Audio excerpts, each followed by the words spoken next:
गुरुमुखो, सेवा की यह मूल्य दात किसी भाग्यशाली को ही मिलती है। यह सेवा जितनी गुप्त की जाए उतनी ही लाभदायक होती है, क्योंकि सेवा करते हुए यदि मन में तनक भी अहंकार आ गया तो हाथी के स्थान की भांति सभी किया कराया व्यर्थ चला जाएगा। गुरुवाणी में वर्णन आया है, जह यह जान में किछु करता, तब लगू गर्भ जो ही मही फिरता। जब तक जीव स्वयं को करता समझकर सेवा करेगा, अर्थात मन में यह ख्याल होगा कि यह मैंने किया, वह मैंने किया, तब तक वह 84 के चक्कर में घूमता रहेगा। जब करता धरता साहिब को समझकर अहंकार त्याग कर पूर्ण रूप से आज्ञा में चलता हुआ सेवा करेगा, तभी पूरा लाभ उठा पाएगा और मालिक की प्रसन्नता का पात्र बन पाएगा। गुरुवाणी में वर्णन आया है, सतगुरु की सेवा गाखड़ी शुरू, दीजे आपो गवाए, सब दी मेरे फिर न मरही, ता सेवा पव सब थाए। फरमाते हैं कि सतगुरु की सेवा बहुत कठिन है, क्योंकि इसके लिए जीव को मैं मेरी से रिक्त होकर अपना शीश सतगुरु चरणों में भेंट करना पड़ता है। जो सतगुरु के उपदेश पर सर्वस्व निछावर कर देते हैं, उसी की सेवा कबूल होती है। केवल पूर्ण महापुरुष में ही ऐसी सामर्थ्य होती है जो सेवा की बख्शिश करते हैं और अहम से बचाए रखने में पूरी सहायता करते हैं। ये तो संसार में लोग लाखों रुपए दान पुण्य करते हैं, परंतु अधिकतर लोग ऐसा नाम व शान कमाने हेतु करते हैं। यदि विचार करके देखें तो सेवा और दान में जमीन आसमान का अंतर है। सेवा से दीनता मिलती है, जबकि दान करने वाला स्वयं को दाता समझ अहम मैं में फूला नहीं समझता। परम संत श्री कबीर साहिब जी ने लिखा है, बहुत दान जो देते हैं, करी करी बहुत आश, काहू के गज होएंगे, खये शेर 50। जो मन में आशा रखकर दान देते हैं, वे अगले जन्म हाथी बनकर उतना ही खा पी लेते हैं। बहुत दानी बनने के लिए वह गुमान में उतनी ही विशाल देह मिल जाती है। सच्चा सेवक मान व इच्छा रहित होकर केवल अपने स्वामी के लिए सेवा करता है। वह अपने आप को मिटाकर सतगुरु की मौज में चलता हुआ अनन्य भाव से सेवा करता हुआ जीवन खुशहाल बना लेता है। गुरुमुखो, सतपुरुष श्री गुरु नानक जी ने अपने बेटों की बजाय अपनी रूहानी गद्दी का उत्तराधिकारी अपने सेवक को बनाया। दूसरी व तीसरी पातशाही जी ने भी ऐसा ही किया। पंचम पातशाही श्री गुरु अर्जुन देव जी ने सेवकों की खातिर अपनी शहीदी दे दी। दसम पातशाह श्री गुरु नानक गोविंद सिंह जी ने सेवकों का धर्म बचाने हेतु अपने चारों बेटों को कुर्बान कर दिया। इससे यह स्पष्ट हो जाता है कि सतगुरु को अपने सेवक समान प्रिय कोई नहीं होता। श्री रामचरितमानस में भगवान श्री रामचंद्र जी काकभुसुंडी के प्रति वचन करते हुए वर्णन करते हैं, पुनि पुनि सत्य कहूँ तो ही पाही, मोही सेवक संप्रिय को नाही। अर्थात जिन्होंने सेवा से भगवान को पाया है, समझो उन्होंने जग में आकर सत्य वस्तु का व्यापार किया है, क्योंकि उन्होंने नश्वर पदार्थों को छोड़कर सत्य को हृदय में धारण किया और धन व पदार्थों को मिट्टी जानकर गुरु के ऊपर निछावर कर दिया। सेवा की महत्ता को समझकर अपने जीवन का कल्याण किया। सेवा ऐसा मंत्र है सबका मन हर लेत, परमेश्वर भी सेवक को मुँह मांगा फल देत।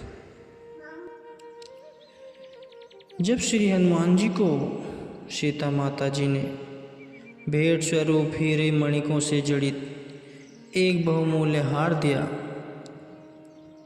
हनुमान जी ने उस हार को अपनी आँखों से लगाया, जीवा से स्पर्श किया, कानों से लगाकर पुनः सीने से लगाया, फिर दांतों से उसके टुकड़े टुकड़े करके धरती पर फेंकने लगे। उन्हें ऐसा करते देख सभी विस्मित हो कहने लगे कि हनुमान जी इतने बेशकीमती हार को क्यों तोड़े मरोड़े जा रहे। उनकी दृष्टि दुनियावी थी, अतः उन्होंने जाकर भगवान श्री रामचंद्र जी से सब वृत्तांत निवेदन किया। भगवान श्री रामचंद्र जी ने हनुमान जी को बुलाकर पूछा कि वे ऐसा क्यों कर रहे हैं। तो हनुमान जी ने कहा कि मैंने एक एक मोती को टटोल व परख कर देखा कि इनके अंदर राम का नाम है, लेकिन मुझे कहीं भी नाम दिखाई नहीं दिया। फिर जीवा से चक्कर देखा, लेकिन जीवा को भी नाम का रस नहीं आया।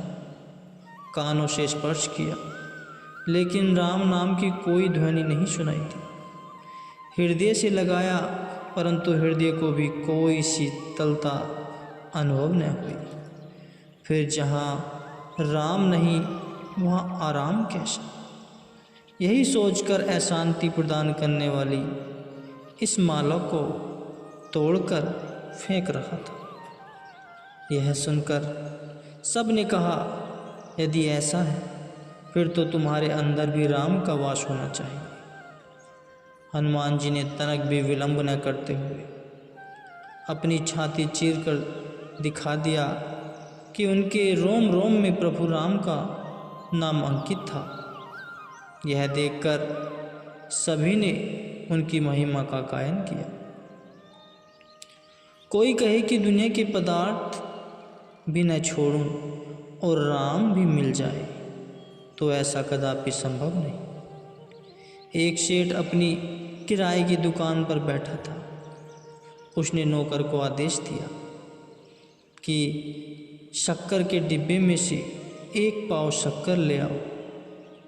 नौकर अंदर गया तो देखा कि डिब्बा खाली पड़ा था। अंदर से ही बोला कि सेठ जी, इस डिब्बे में तो राम का नाम है। दूसरी जगह देखने पर भी वहाँ कुछ न मिला। जहाँ कछु न हो वहाँ राम का नाम होता है। जहाँ आशाएं होती हैं वहाँ राम का नाम नहीं हो सकता। जिसको दुर्लभ राम नाम को पाने की इच्छा हो तो उसके लिए उसे सर्वस्व त्याग करना पड़ेगा, स्वयं को रिक्त करना पड़ेगा। तब मैं था, तब गुरु नहीं, अब गुरु है तो हम नहीं। गुरुमुखो, गुरु सेवा करने की अपनी वृत्ति बना लो। जैसे किसी व्यक्ति को नशे की आदत हो, वह उसके बिना नहीं रह सकता, वैसे ही तुम सेवा में इतने मग्न हो जाओ कि सेवा के बिना तुम्हें संतोष ही न मिले। सर्व दुखों की औषधि नाम है। जो स्वयं नाम जपता है और दूसरों को जपाता है, वह अपना कार्य संवारता है और प्रभु की प्रसन्नता प्राप्त करता है। कहते हैं कि बैठे शेर से चलता फिरता गीदड़ भी लाभ में होता है, क्योंकि वह कुछ न कुछ आहार प्राप्त कर ही लेता है। अधिक योग्यता वाले प्रमादी से तो कम योग्यता वाला क्रियाशील व्यक्ति पहले कार्य बना लेगा। किसी के पीछे माया और कोई माया के पीछे, कोई माया के मालिक और कोई माया के दास। सद्गुरु ही सेवक को दास से मालिक बनाते हैं। वे उसके नाम के और उसके मन के रूप को बदल देते हैं, जिससे वह भक्ति मार्ग में अग्रसर हो जाते हैं। फल की अभिलाषा को एक तरफ रख दो, जीवन का एक एक पल नेक कमाई में व्यतीत करो। यदि भक्ति मार्ग में पग रखा है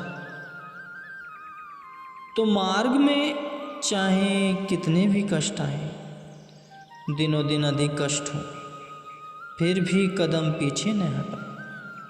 न ही ऐसा विचार मन में लाओ, प्रसन्नता से निछावर हो जाओ। बुरे से भी बुराई न करो, नहीं तो तुम में और उसमें क्या अंतर होगा। यह बिल्कुल सत्य है, जो करेगा वह मरेगा। एक घर में 4 व्यक्ति हैं, प्रत्येक के संस्कार अपने अपने हैं। धार्मिक विचारों के संबंध में एक दूसरे से जबरदस्ती नहीं करनी चाहिए। ब्रह्मचार्यहीन व्यक्ति रूहानी उन्नति नहीं कर सकता, इसलिए जिसे आत्मिक उन्नति करनी है उसे ब्रह्मचार्य व्रत का अखंड पालन अवश्य करना चाहिए। जो सद्गुरु के वचनों पर अमल नहीं करता,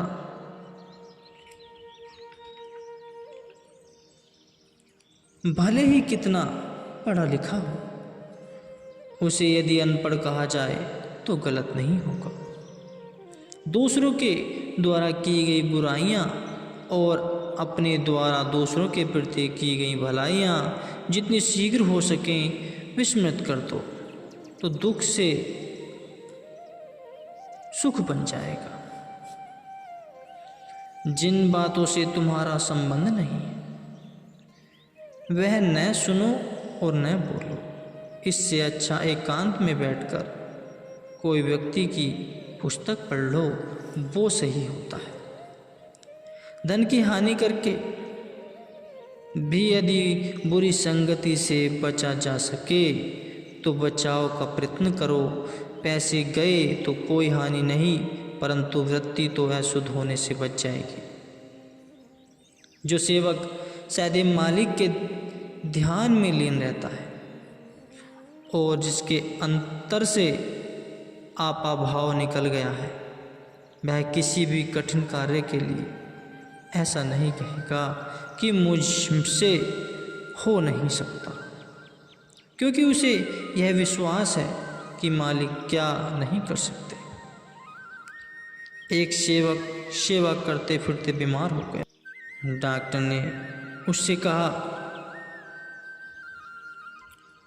कि तुम्हें सेवा में यात्रा करनी पड़ती है, इसलिए यदि जीवित रहना चाहते हो तो एक स्थान पर बैठे रहो, यह सेवा छोड़ दो, नहीं तो तुम्हारा शरीर 2 वर्ष से अधिक नहीं चलेगा। उसने उत्तर दिया कि सेवाहीन होकर 10 वर्ष जीवित रहने से तो 2 वर्ष सेवा करके मरना अच्छा है। जिसने बात सुनाई उसको 10 वर्ष व्यतीत हो गए। और अभी भी उसी प्रकार सेवा कर रहा है जिस प्रकार 10 वर्ष पहले करता था। उसने कहा, मुझे विश्वास है कि औषधि की अपेक्षा सेवा में स्वास्थ्य प्रदान करने की शक्ति अधिक है।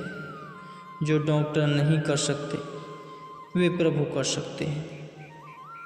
ईर्ष्या और हसद वाला व्यक्ति चाहे कितनी शक्ति वाली औषधि एवं गरिष्ठ पदार्थ खाता रहे तो भी अस्वस्थ रहेगा। एक शुद्ध विचारों वाला सादा भोजन करे, वह बिना औषधि के ही स्वस्थ रहेगा। तुम्हारे सामने बाधाएं आएं और तुम कर्महीन होने का विचार करो तो तुम उन्नति नहीं कर सकोगे। सद्गुरु कृपा का आश्रय लेकर कार्य में जुटे रहो तो तुम में शक्ति आएगी और दूसरी सभी बाधाएं दूर हो जाएंगी। जीवन तो हर एक का बीत रहा है, समय किसी की प्रतीक्षा नहीं करता। देखना यह है कि जीवन किसके निमित्त व्यतीत हो रहा है। अर्जुन ने भी मित्र संबंधियों का मोह त्याग भगवान श्री कृष्ण जी के निमित्त जीवन व्यतीत किया, तभी तो बल नाम और प्रभु कृपा को प्राप्त किया। जब तक तुम्हारा मन मान अपमान के कारण सुखी दुखी होता है तब तक स्वयं को सच्चा सेवक न समझो। सच्चे सेवक की वृत्ति स्वामी में तत्लीन होती है, उसे मान अपमान का पता नहीं लगता। तुम परमार्थ करो पर व्यर्थ न करो, स्वार्थ न करो, क्योंकि परमार्थ तुम्हें ऊंचा उठाएगा और स्वार्थ तुम्हें नीचा गिरा देगा। सेवक को आलस्य छोड़कर सेवा के लिए हर समय तैयार रहना चाहिए, तब वह गुरु कृपा और प्रसन्नता का पात्र बन सकता है।